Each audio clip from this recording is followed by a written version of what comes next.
Okay, so I wanted to welcome you all and ask you to please put your name and your program in the chat box for us. It just helps us know who's here and engaged in this topic. And then at the end, we'll have some announcements about our May and June sessions and then maybe a field trip coming up. We're excited about that for June. So I'm going to introduce Katie Lane, our fabulous Unity garden specialist.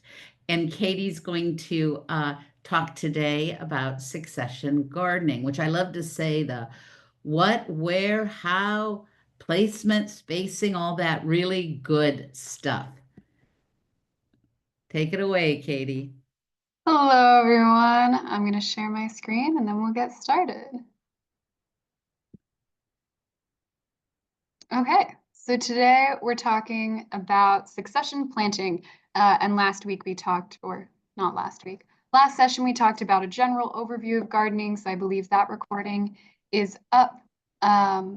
If you missed that one and you want to review some of that information, and then this will be recorded as well, so you can come back and review this at any point. So what is succession planting? The basic definition that I use is how to maximize your yields through strategic planting or pacing out your plantings to continually have harvests throughout the whole season.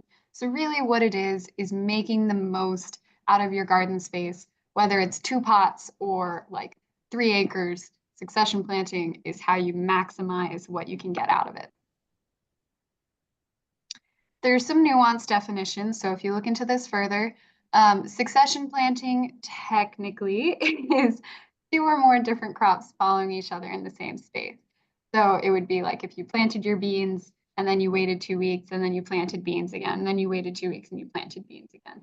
That's technically what succession planting is, but I'm using a broader definition.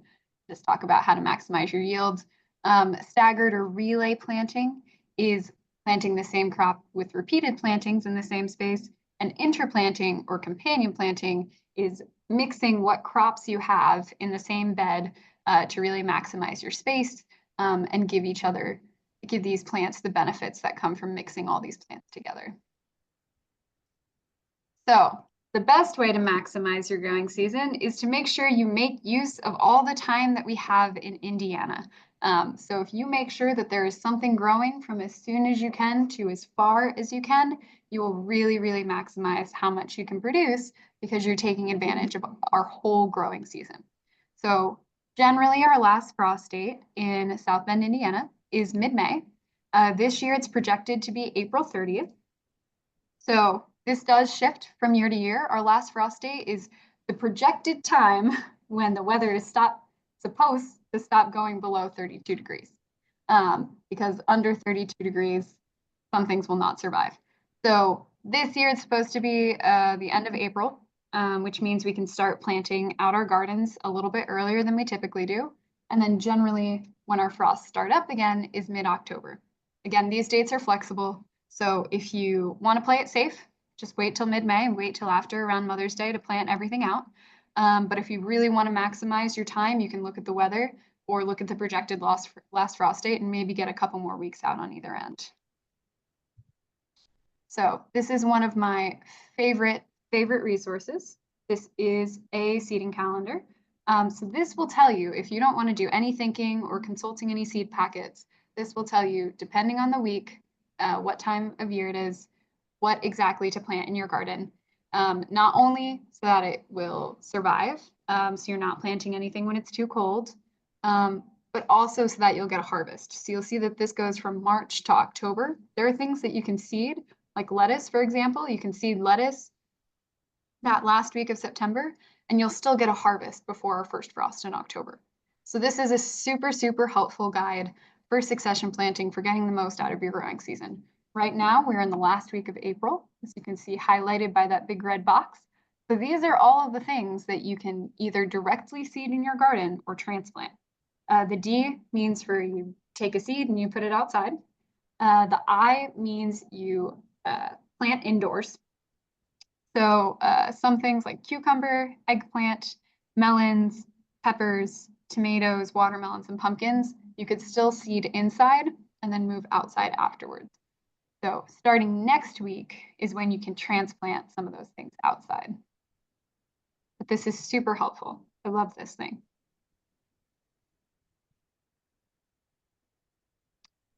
If you are choosing to start some things inside, which usually I'm mostly doing peppers, tomatoes, and eggplants and woody herbs.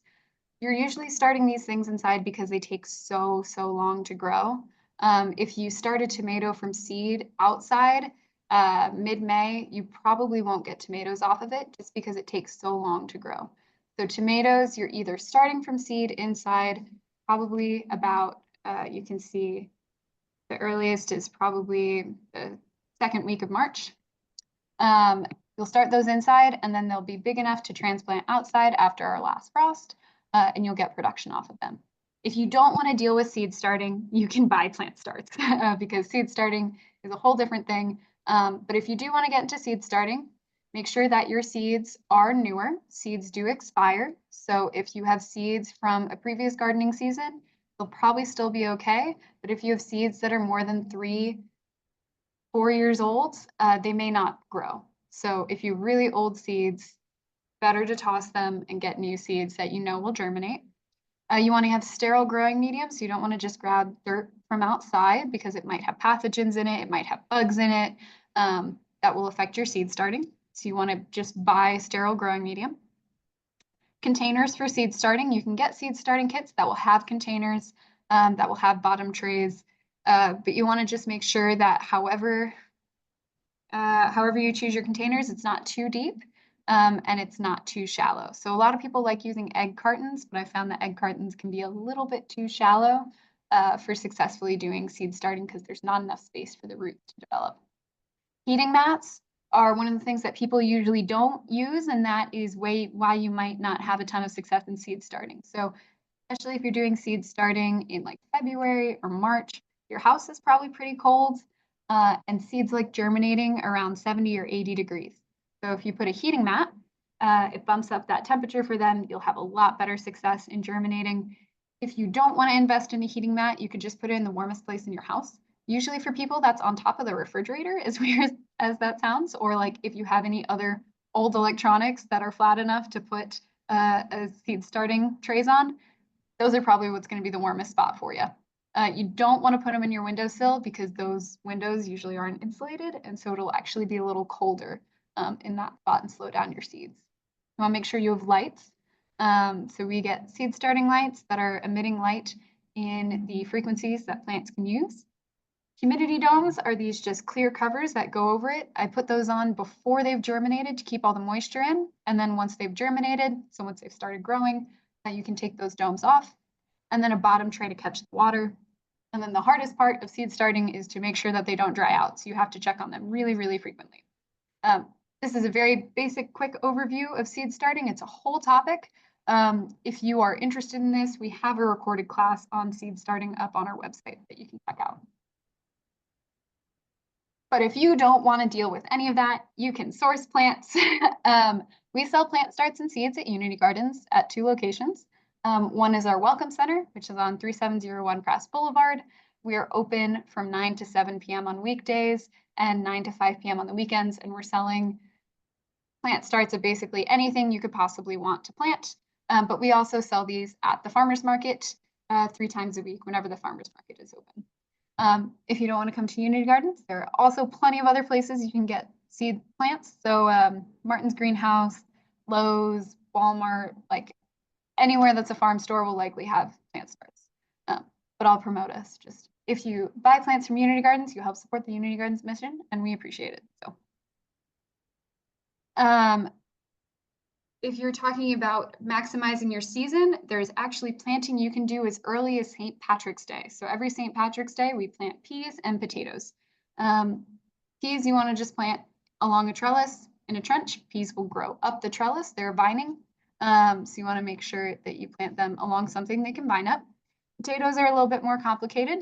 If you've ever let potatoes sit in your cabinet, you'll see they start to sprout. As long as they're sprouting, you can plant them. Some potatoes that you get from your grocery store will be sprayed with something that'll stop them from sprouting. So if you choose to plant your potatoes from the grocery store, just make sure they will sprout like that. Or you can buy certified seed potatoes. But where these are sprouting, these are called eyes. You want to make sure that there's at least 2 sets of eyes on each piece of potato that you're planting. So if you've got a million eyes on your potatoes, you can cut them up like you see in this picture. You can cut them up so that there's at least 2 on each chunk, and then you would place them in a trench and cover them with soil. I like doing my potatoes in ground, but people also put them in containers. So you can put them in grow bags, you can put them in milk crates, you can put them in compost containers. And then as those potatoes grow, you're going to actually add dirt on top of them 2 or 3 times over the season. You don't have to, but if you do, what happens is those leaves that you're covering up with soil will convert to roots, and you'll actually get more potatoes per section than you would if you just left them uncovered. So in March, you can do potatoes and peas. And then at the end of March into April, you can do greens and frost hardy vegetables. So many things we can't plant outside before May because the cold will kill them. But things like kale, beets, carrots, they will be okay with a little bit of frost. So by mid-April, we're usually planting out brassicas, greens, and root vegetables everywhere. And when I say brassicas, I mean broccoli, Brussels sprouts, cauliflower, kohlrabi. Greens are usually lettuce, kale, spinach, arugula, collards, and mustards. And root vegetables, radishes, beets, turnips, carrots, parsnips, rutabagas. These are all going to be well insulated against frost. So you can plant these in March and April, and you will be golden. If you do choose to plant root vegetables and you are looking for the root, you do want to thin them or plant them out spaced enough so that they have space to grow. So you can see that before picture, we seeded a bunch of carrots. And then in the after, that's after thinning, we gave each of these little carrot plants space to grow. If you don't thin them, if you leave them like you did in the before picture, you'll have really, really, really skinny carrots. The roots won't develop because they don't have space. They're competing too much with the plants around them, which could be a bummer if you planted carrots to eat carrots. So highly recommend if you're growing root vegetables that you thin them so that you get those good sized carrots. Carrots are also kind of fussy. They cannot dry it out at all during the germination process. So if you seed carrots, I recommend just putting down a piece of cardboard on top of it, and that'll help keep the moisture in so you don't have to water as frequently. And then just check on it every couple days. As soon as you start to see sprouts coming up, you're going to take that cardboard off, and then you'll have these baby carrots, and then you thin them. But most root vegetables, the greens that are coming up above ground, are also edible. So carrot greens are edible, beet greens are edible, radish greens. So if you don't care about the root, you can leave it. You don't have to thin it, and you can just eat the greens. Radishes do okay without thinning. They do okay. Carrots are a little fussy. Another great way to maximize your space in your season is to seed into established crops. So if you do like I said and you seeded out your garden with greens and root vegetables in March, this is what it'll look like in May. This is actually a picture from our greenhouse, the one on the left from 2 weeks ago. So you can see we have lettuce growing in these rows, and then we have space in between them, and we're going to put our tomatoes in between. So the tomatoes will get big, and then as they get big, we'll harvest out the lettuce. And then we've kind of overlapped the season of the tomato with the season of the lettuce to really make the most of it. You can also, even if you're taking up a lot more space with your greens, you can just cut out a chunk of it, harvest that little circle, and then plant your tomatoes directly in there. We lost the slides. We lost what? The slides. If you're still showing slides, we haven't seen the slides in the last couple of when you talk. That let me try resharing. Sure. Carrots. Whenever we started talking about the carrots, I think we lost the slide. Yeah, there you go. It's showing now? Yep. All right. So this is the picture of greens growing, what they should look like in May. And then you can cut out where those circles are, those red circles, and cut out those sections and just seed directly into there, so that you have overlapping seasons and you're making the most of that space. Another thing that you can do to really make the most of your space is double check when things are supposed to germinate and they didn't germinate, reseed. So as you can see, this seed tray presumably was full of seeds, but only these, maybe they're cucumbers or squash, only those things in the middle grew. So instead of, leaving all this blank space, you can seed something there again, and then you'll make the most of your space. So another thing when you're planting is you want to keep track of how long it'll take for things to germinate. And germinate just means from when you put the seed in the ground, how long it'll take for those first set of leaves to come out. If you're planting something like greens, shouldn't take that long. During the summer, it should take maybe 3 days to a week. If you're planting something like squash, same thing. If you're doing tomatoes, it could take up to 2 weeks. Same thing with herbs.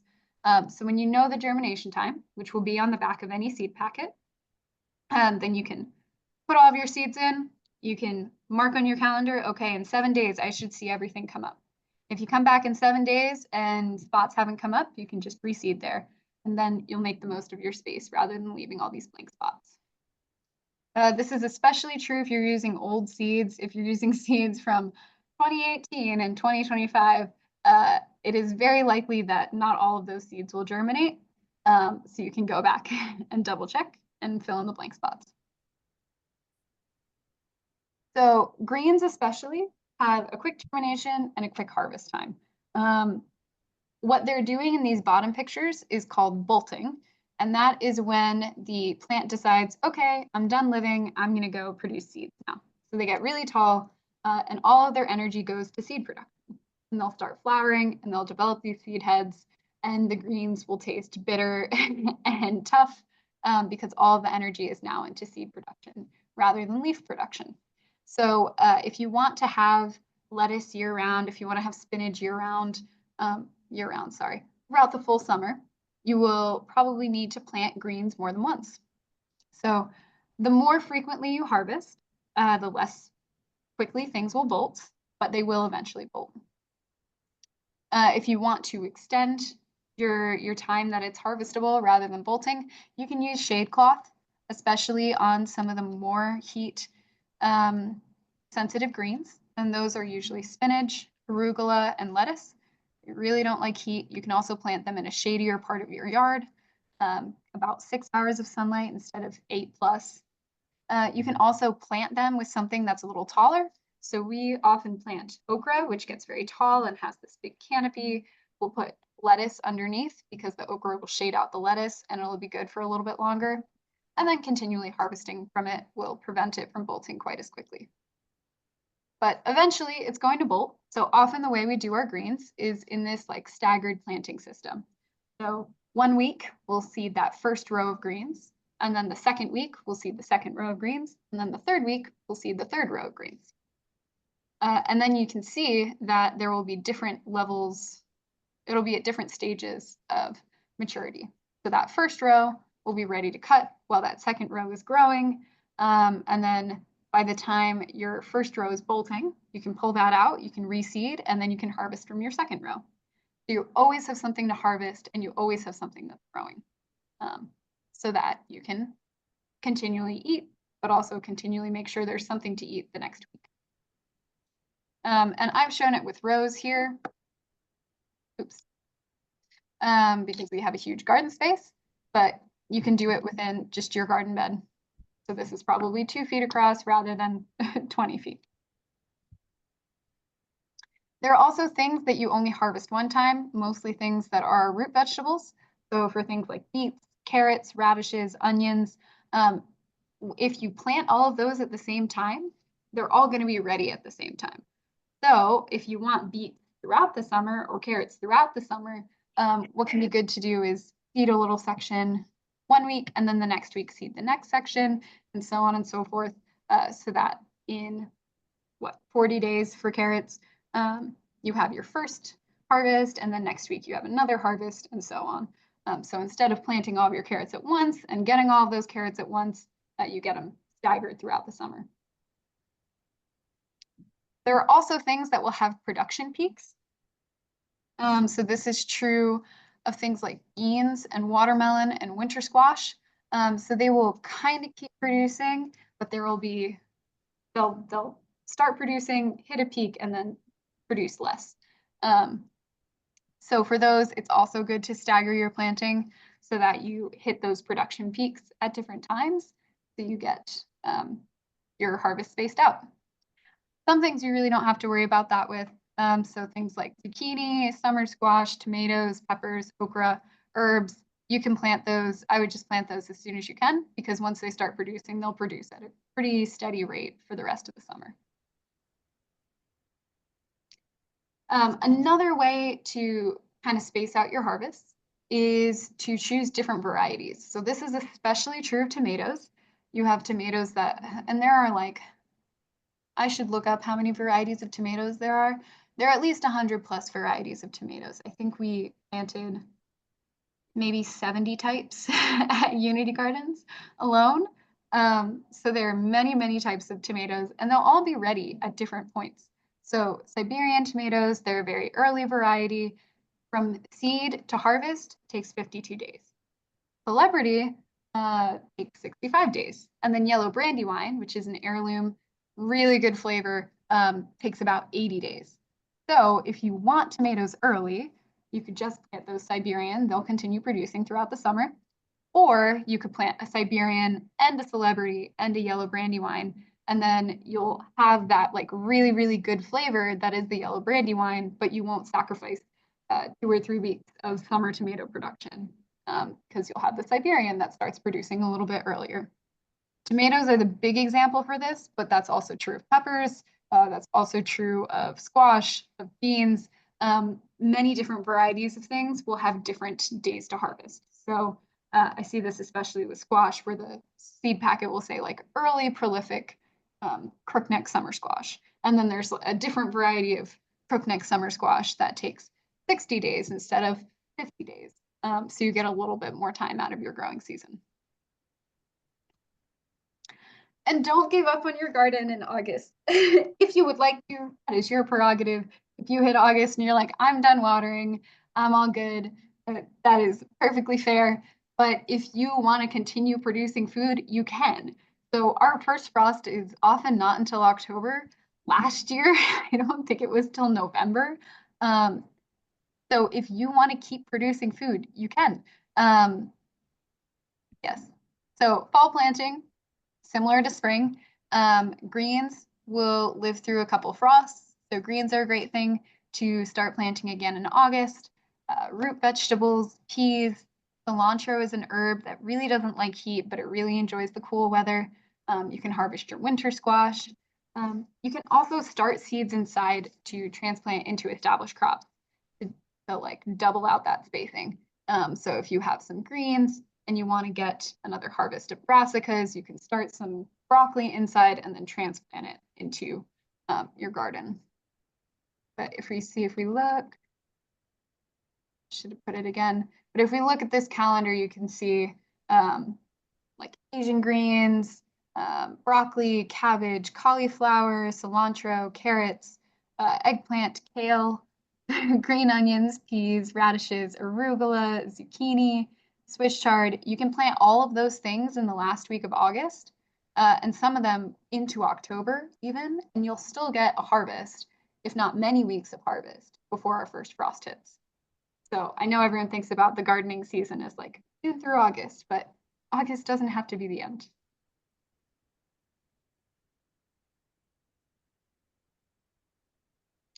And then if you're really gung-ho and you want to escape the first frost entirely, you can use season extension and extend by another like 2 to 4 weeks, so up to a month. If you do something like season extension where you're covering up your crops to protect them from the cold weather, you have to remember to water them because you're putting something over them that blocks the rain. So you'll have to water them more frequently than you otherwise might. You need a transparent top to let that sunlight in. If you are doing, there's a few different options. There's like row covers. So here it's a hoop with like a mesh fabric over it, or you can do a cold frame, which is kind of like a box with something like a window on top, or you can do a full-on greenhouse. If you're doing anything like this, the lower it is, the more effective it traps heat. If you're into camping and if you've ever camped in cold weather, if you have a really tall tent, all the heat rises to the top. And so you're laying on the bottom of the floor and the heat is not where you are. So the same principle applies that the lower the season extension frame is, the better it works, just as long as it's tall enough to give the plant a little bit of breathing room. You need to make sure there's an effective seal against the frost. So we usually put bricks down on either side of our row covers if we use row covers, or if you're using a cold frame like the top picture, you want to make sure that when it closes, there's no gaps, either around the bottom or between that frame and the window. You may need to open it on warm days because we have some random days in October that are 80 degrees, just as we have random days in March that are 80 degrees. So if you have a day that's unseasonably warm, you may need to open it, kind of air it out, otherwise you'll cook everything in there. And if it's really cold, you can double up on insulation layers.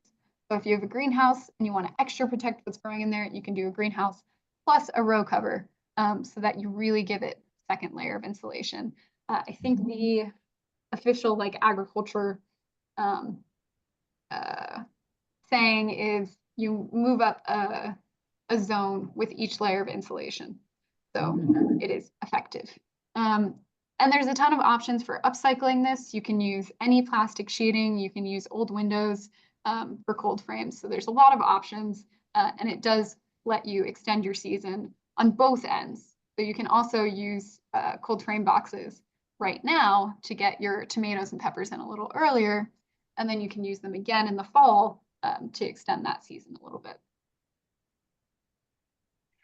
And if you do choose to plant your stuff that is not so frost hardy, like your tomatoes and peppers and cucumbers, a little early, and then we have a random freak snowstorm because we're in Indiana, you can protect them just for the night. So if we have, 2 weeks where it's 70 degrees and then one night where it drops to 25, if you put a little row cover on, if you put a little plastic water bottle over it, if you literally just put a bucket on top of it overnight, that will protect the frost from settling on the plant and freezing it. And so you can protect it for that extra day. I really don't recommend planting out early unless you know you're going to go out with the bucket and protect it when it gets really cold. But this is a good way to extend your season. If you do choose the bucket method, you'll have to take it off in the morning so that your plant gets sunlight.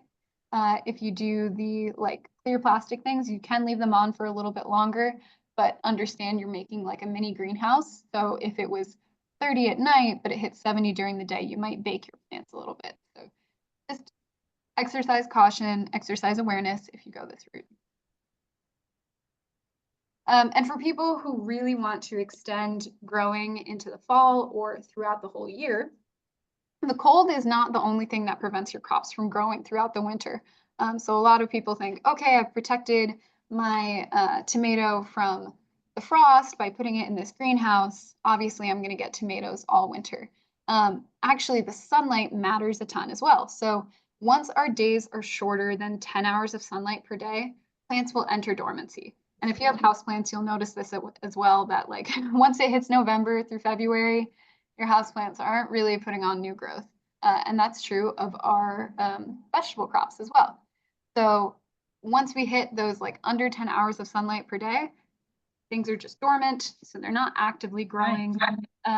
If you for them to grow, then you can introduce lighting into your growing systems. A lot of growers who do this use night interruption lighting because what actually matters is the length of the nighttime rather than the length of the day. So if you put on a light in your greenhouse for half an hour at midnight, you'll break up your, 14-hour day or 14-hour night into 2 7-hour nights with a half-hour day in between. At least that's how the plants think of it. So they will exit dormancy and keep growing. Or you could just plant out as much as you can and harvest those plants while they're in dormancy throughout the winter. If you're also looking to extend your season on either side, perennials, so things that live for multiple seasons, are really, really great. So strawberries are one of the earliest fruits that are ready, and that's because they're a perennial. So they set their blooms the fall before, and then they start producing food probably about May or June. So they'll be ready really soon. Rhubarb is ready really soon. Parsley lives throughout the winter. So we have parsley that's up and that's growing that we can harvest from right now that we just left outside. And then things like fruit trees are often ready way in the fall, same with blackberries and raspberries. If you've never heard of Jerusalem artichokes or sunchokes, they're kind of like turnips or potatoes. They are one of the latest things you can harvest. We usually harvest them in like November. Um, and they're beautiful also. They look like sunflowers and they have a root that you can harvest and cook like turnips. So integrating perennials into your garden system is a great way to add some food on either end of the growing season that you also don't have to replant every year. So I love perennials. So that is my presentation on succession gardening. If anyone has any questions, I'm happy to answer them now.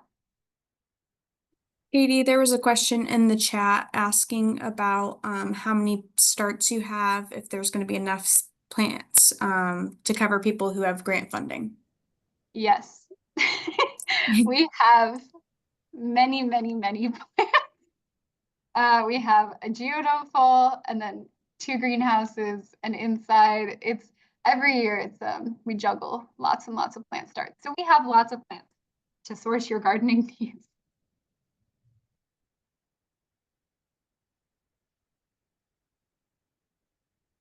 Do we have any other questions in the chat? About succession gardening or just gardening in general? Happy to answer either.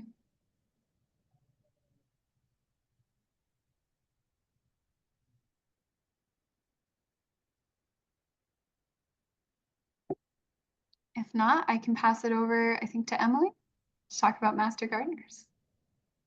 Thanks.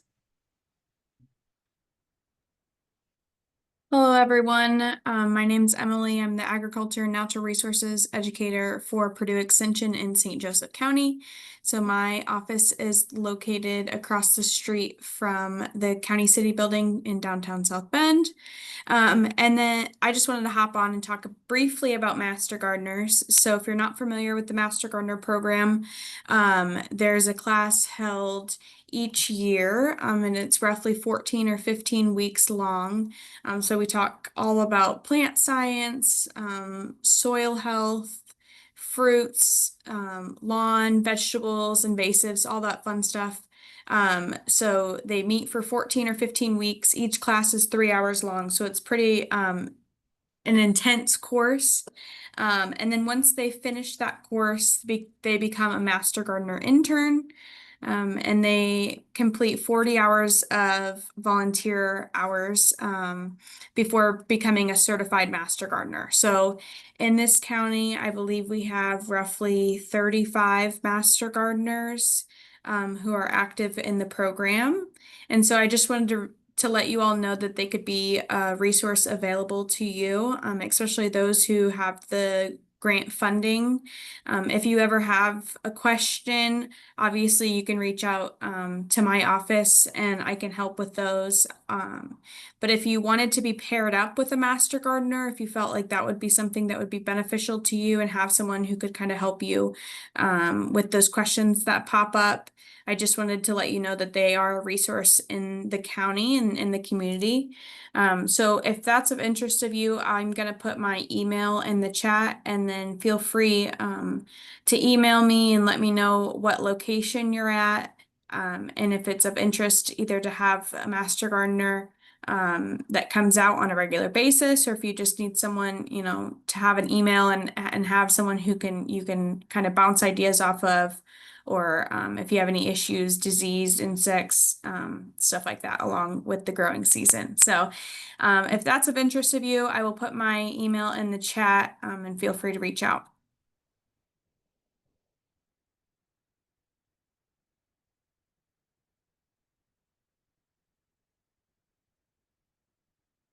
Thanks, Emily. That's such a great resource. I know my first year gardening with children, I had a connection with Jan Pilarski, uh, and that was helpful. But this is so awesome to have this option. So just optional, everyone, but a great resource.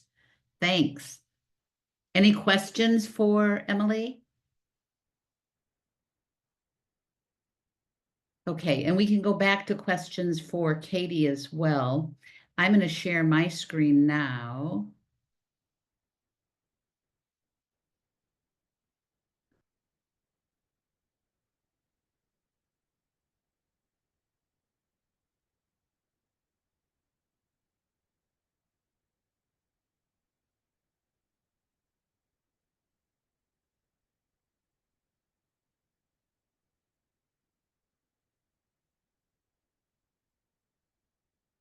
Here we go.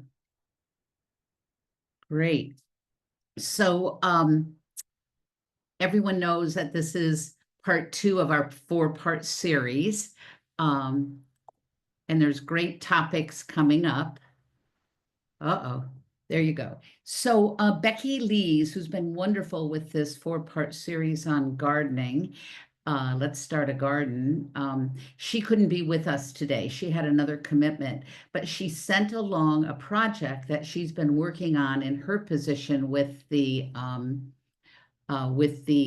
Purdue Extension. She works alongside Emily Evers.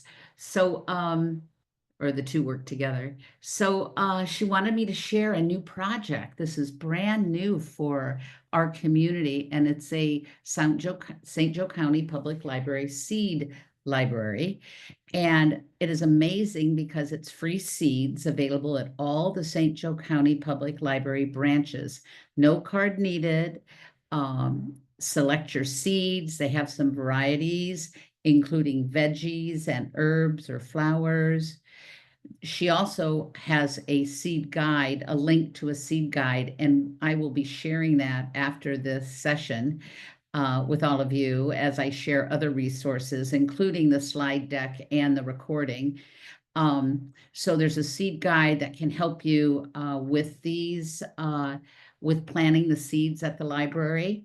And then the seeds, these free seeds at the library will be available late March through June, or until they sprout new homes. So grab yours while they last. Take only what you need, though, to help our gardens flourish all over St. Joe County or South Bend, where the library is located. And then what's available in the seed gardens or the seed library? So we've got fruits and vegetables, peas, lettuce, spinach, green beans, radishes, cucumbers, and cantaloupe. And then some native flowers and pollinators, purple coneflower, black-eyed Susan, columbine, and bellflower. And then the kids love the herbs. So do adults, but basil, catnip, parsley, and cilantro. So those are the mix of different seeds that you'll find for free at the library. And then here is what it looks like, which I love that there's a nice photo here so we know what we're looking for. And the resources are there as well as here's a QR code to access the gardening resources that are online. So I'll put the link in our follow-up email, but I wanted to make sure that you all saw that the QR code was here as well. And someone, I think, had put a question that would we be getting the gift cards to be able to purchase, if you received a grant from Ready to Grow, the mini gardening grant, will you be able to access the gift cards in sufficient time for the planting season, which I guess begins at the end of this week. The end of April is what Katie said. So the answer to that is yes. If you received a gardening grant, the gift cards are available to you this coming Friday. And these will be the gift cards from Unity Gardens and Martin's Greenhouse. The gift cards from Lowe's are going to be sent to you electronically. And Lowe's is giving us what we need right now. And so they may even come to you before Friday. They may be even Thursday. So everything is in the works with the gardening grant. Any questions about the seed libraries?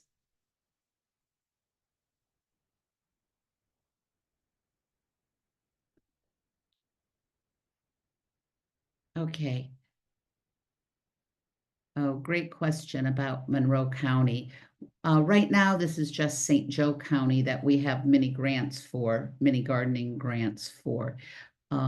So unfortunately, we're not able to extend to other counties. And I don't know of any, but I'm connected with the Early Coalition, Early Childhood Coalition in Monroe County, as well as throughout the state. So if I hear of anything, I'll make sure everybody knows.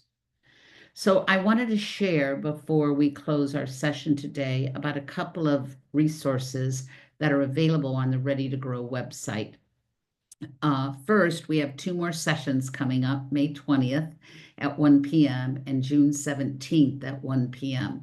You'll see that garden maintenance, a little bit about pollinators, and then gardening and nature activities will be part of the agenda for May 20th.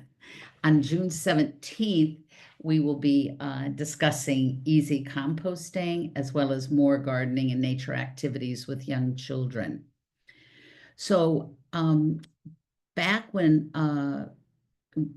we were completing the intent to apply survey for the gardening grant, we were able to capture all the questions coming in. And some of the resources on the Ready to Grow Let's Start a Garden webpage are located under resources, and those resources, free supports and tools, are based on the kind of questions that all of you submitted as you submitted gardening grants or the intent to apply, including topics like family engagement, curriculum guides, lesson plans, activities, tips for container gardening, indoor non-poisonous plants. And then I stumbled upon a wonderful piece of research from, I think, Finland that just came out. And it just reinforces the integration of gardening and the arts together with examples. And some of those examples we'll be talking about in sessions 3 and 4. So, I have a touchy trackpad. There we go. So this is what the resource page, the garden and nature resource page on the Ready to Grow website looks like. So we will post the this recording from this session as well as the slide decks from this session. We will post those to the Ready to Grow webpage, gardening webpage.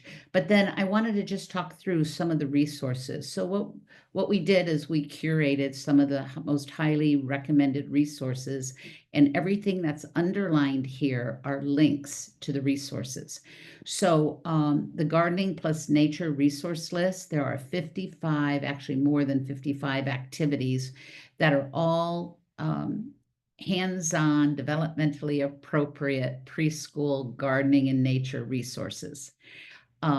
We also included curricular guides. All are free except for one. I think there's 6 here.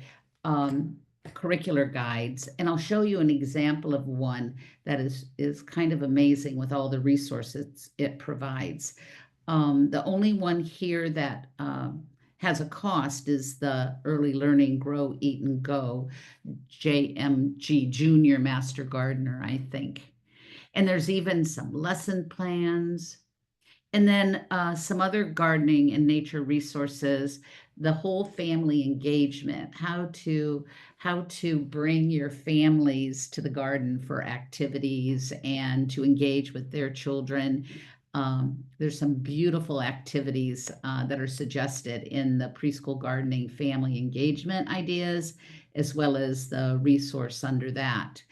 Kids Gardening is a wonderful resource for so much, and they have dedicated early childhood resources. And so the Plants for Pre-K Gardens is a great resource with Kids Gardening.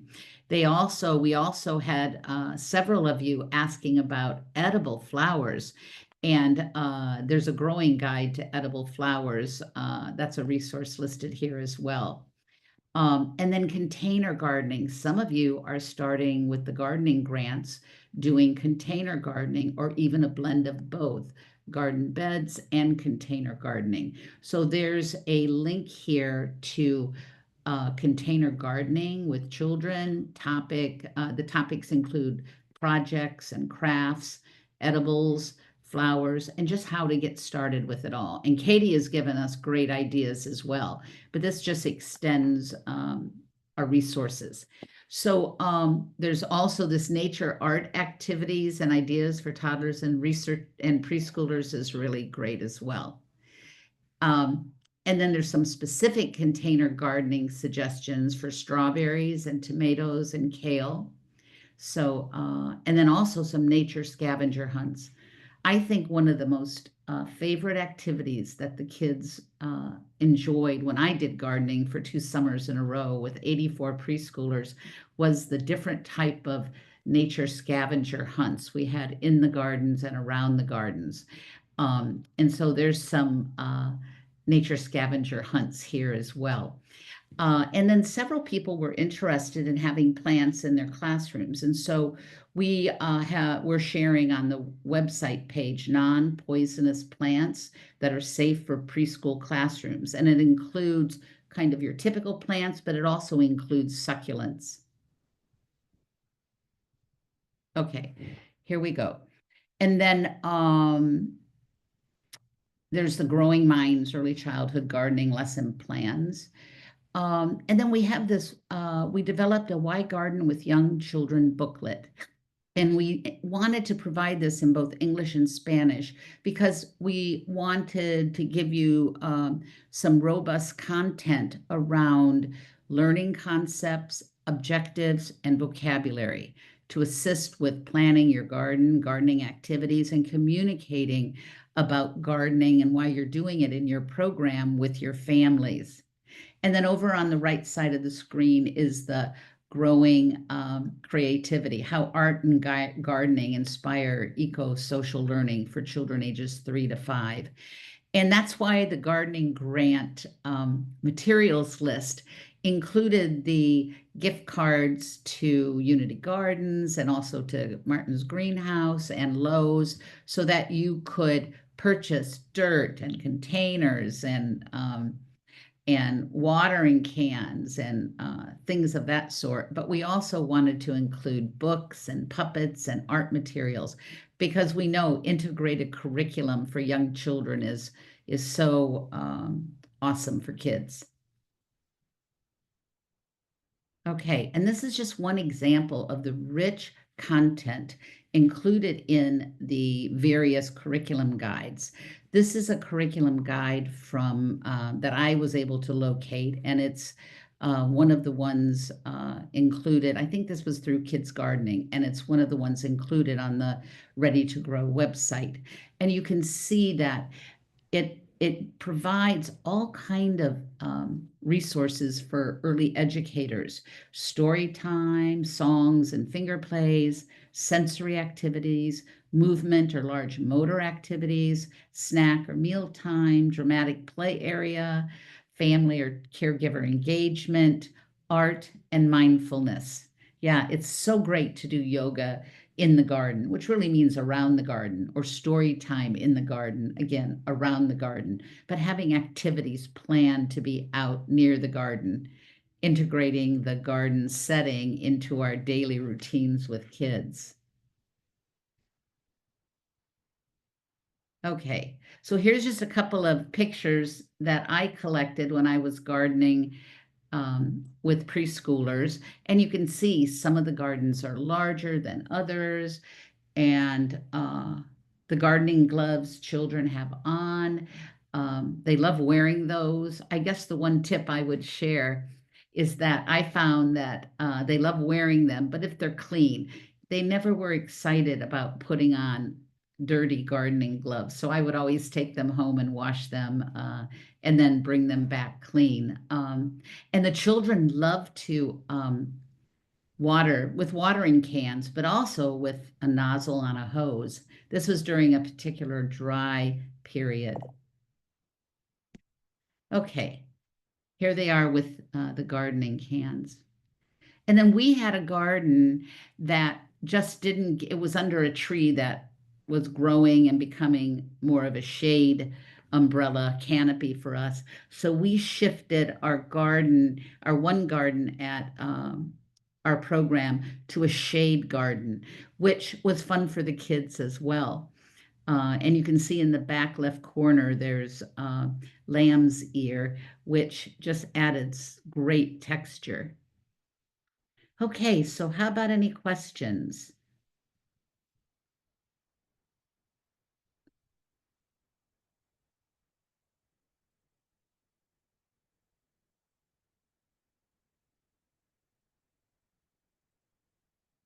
Okay, I'm going to stop sharing now so I can see the chat screen. Okay.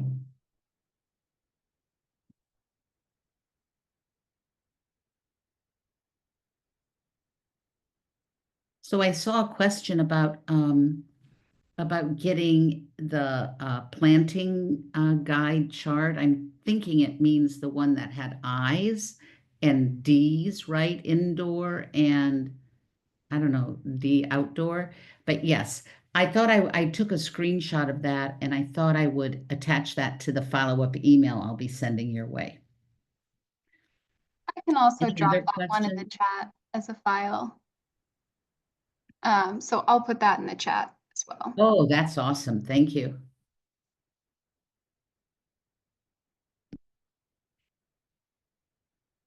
Actually, as far as resources go from Unity Gardens, I'll drop a link to the resource page from Unity Gardens that has the like slideshows, some videos, a lot of handouts from past classes, including this planting calendar one. So I'll just put all of that in the chat. That's great. Thank you.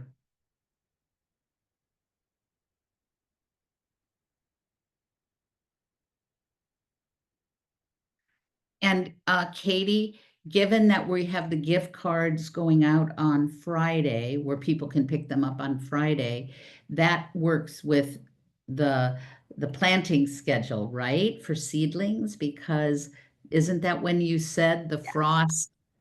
Yeah, our first frost technically is tomorrow, but I always have suspicions about the weatherman, so but yeah, it looks like we should be good to plant from now for until August. Nice. I always thought it was like a set date, like May 17th. For some reason, I had this thought in my head, but obviously I'm learning so much.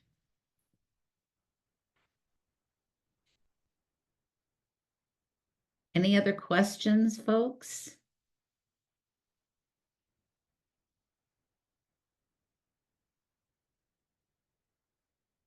Oh, thanks for putting the planting chart. I will still attach it to the follow-up email. Yeah, nice.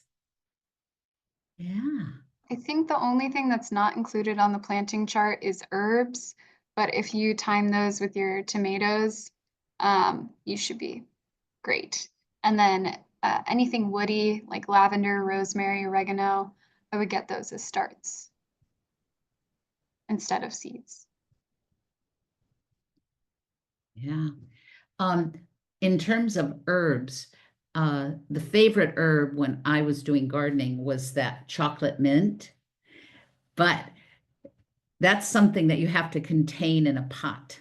Yes, it sure is. If you're doing anything in the mint family, and there's a bunch of types of mints, there's spearmint, peppermint, apple mint, lemon balm doesn't have mint in the name, but it's in the mint family. Chocolate mint, they have crazy root systems. So if you put them anywhere in your garden, they will take over. So I would highly, highly recommend putting them in a pot and then making sure that even though that pot has drainage, that you block even the holes in the pot so the roots can't go through those and then out into your garden. So otherwise it'll take over. Yeah. Yeah. The children loved grazing on the herbs in the garden. They're very fun. Yeah, yeah. It's a unique experience, and it helps us blend all the senses, right, into the gardening process while we're there. Okay, any other questions?